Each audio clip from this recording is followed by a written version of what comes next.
কিছু প্লেয়ার আছে যাদের জন্মই হয়েছে টি-20 খেলার জন্য। ক্রিস গেইল, অভিষেক শর্মা, শহীদ আফ্রিদি ও রশিদ খানদের কথাই বলছি। তারা একাই একটা ম্যাচের মোড় ঘুরিয়ে দেওয়ার ক্ষমতা রাখেন। তাদের গেম চেঞ্জার বলা হয়। টি-20 ক্রিকেটে তেমনই কিছু গেম চেঞ্জারদের দেখে নিন। শুরুতেই ক্রিস গেইল 2012 ও 2016 ওয়েস্ট ইন্ডিজের হয়ে তিনি দুইটি টি-20 বিশ্বকাপ জিতেছেন। বিশ্বের এমন কোনো লিগ নেই যেখানে গেইলের পা পড়েনি। গেইল ব্যাট চালাতেন আইসি ভঙ্গিতে, যেন হাত পাখা নাড়ছেন। তার টাইমিং ছিল অপূর্ব, মাসেল পাও তো ছিল। তার মিস টাইমিংয়েও অনেকবার ছক্কা হয়েছে। যদিও 301টি ওয়ানডে ও 130টি টেস্ট খেলা গেইলকে শুধু টি-20 প্লেয়ার বললে ভুল হবে। তবে টি-20 ক্রিকেটকে গেইলের চেয়ে বেশি পরিচিতি আর কেউ দিতে পারেনি। ওপেনার হিসেবে কেউ যদি গেইলকে ছাপিয়ে যাওয়ার ক্ষমতা রাখেন তাহলে তিনি অভিষেক শর্মা। অভিষেক ইনিংসের প্রথম বলে ডাউন দ্য উইকেটে এসে বোলারদের উপর চড়াও হন। তিনি পাওয়ার প্লের 6টা ওভার খেলা মানে ম্যাচ থেকে প্রতিপক্ষের নিশ্চিত ছিটকে যাওয়া। অফসাইড হোক বা অনসাইড, পেস বল হোক বা স্পিন, অভিষেক কিছুই দেখেন না। দেখার সময়ই বা কই। 200 স্ট্রাইক রেটের নিচে নামা মানে সেটা অভিষেক সুলভ ইনিংস না। এমন স্ট্যান্ডার্ড সেট করেছেন যুবরাজ সিং এর এই শিষ্য। গেম চেঞ্জারদের তালিকায় এবারের নামটা রশিদ খানের। বল হাতে তিনি যেমন রানের চাকা আটকে দেন, তেমনি উইকেট নিয়ে প্রতিপক্ষের মেরুদণ্ড ভেঙে দেন। আর 10টি স্পিনারের তুলনায় রশিদ খান একটু বেশি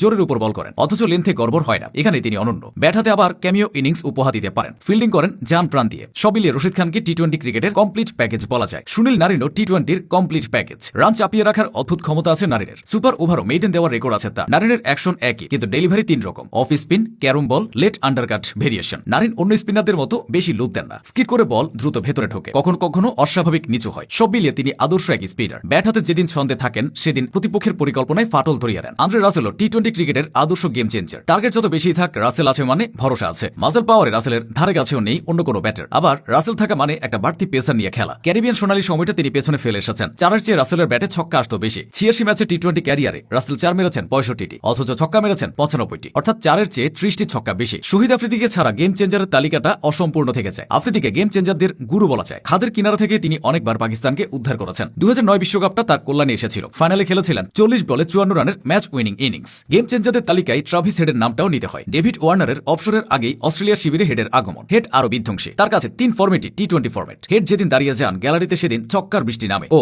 জসপ্রীত বুমরার নামটা তো নেয়াই হলো না। রানের চাকা থামানো থেকে গুরুত্বপূর্ণ উইকেট শিকার বুমরা আছেন টিম ইন্ডিয়ার আশীর্বাদ হয়ে। 2024 টি-20 বিশ্বকাপ ফাইনালের কথা মনে আছে নিশ্চয়ই। 4 ওভারে মাত্র 18 রানে 2 উইকেট তুলে অসদীপ সিংকে সঙ্গে নিয়ে বুমরা দক্ষিণ আফ্রিকার পেটের ভেতর থেকে ট্রফিটা বের করে এনেছিলেন। শেষ করা যাক হার্দিক পান্ডিয়াকে দিয়ে। তার টি-20 স্ট্রাইক রেট 141, সঙ্গে আছে 98টি উইকেট। টিম ইন্ডিয়ার সর্বকাজের এই কাজই যে কোনো জায়গা থেকে ম্যাচের চিত্র পাল্টে দিতে পারেন। কুংফু পান্ডিয়া নামটা তাকে এমনি দেওয়া হয়নি। দুর্দান্ত রিস্ট পাওয়ারে বলকে যেমন গ্যালারিতে পাঠান, চাপের মুখে আবার বল হাতে দলকে বাঁচান। এসব প্লেয়াররা ছাড়াও যুবরাজ সিং, রোহিত শর্মা, মালিঙ্গা ও নিকোলাস পুরানদেরকে টি-20 ক্রিকেটের গেম চেঞ্জার বলা যায়। তারা না থাকলে টি-20 এতটা জমজমাট হতো না।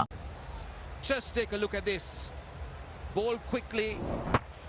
Just turned enough. Didn't turn a lot. But it's the line and just top of the off stump. To safety. Hit. And hit it well for a boundary.